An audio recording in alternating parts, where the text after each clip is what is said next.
આજે સમગ્ર વિશ્વમાં અને ભારતમાં એક આપણા સૌ માટે ગૌરવનો દિવસ છે।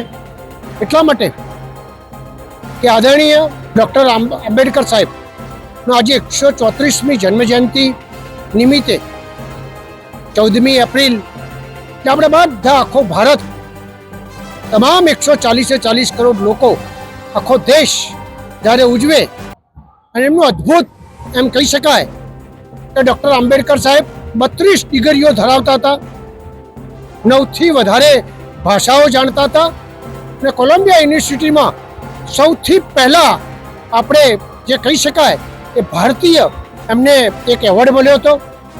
બાબા સાહેબ માટે એમને સખત જીવનની અંદર મહેનત કરી, એના કારણે આજે ભારત એકમેક રહ્યું। આજે 75 વર્ષ થયા।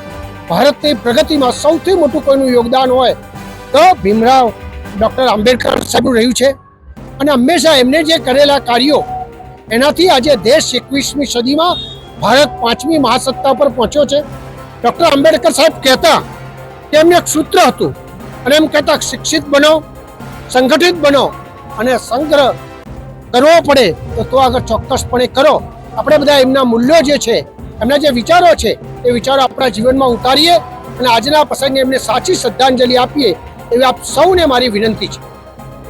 દેશના અને ભારત દેશના બંધારણના ઘડવૈયાની આજે જન્મજયંતિ, આ દેશની અંદર બંધારણનો જેને દરજ્જો આપ્યો અને દરજ્જાના ભાગરૂપે આગે સમગ્ર દેશ એનો ભાગ ઉજવી રહ્યો છે। આજે જન્મજયંતિ નિમિત્તે તમામ દેશવાસીઓને ખૂબ શુભકામનાઓ પાઠવું છું।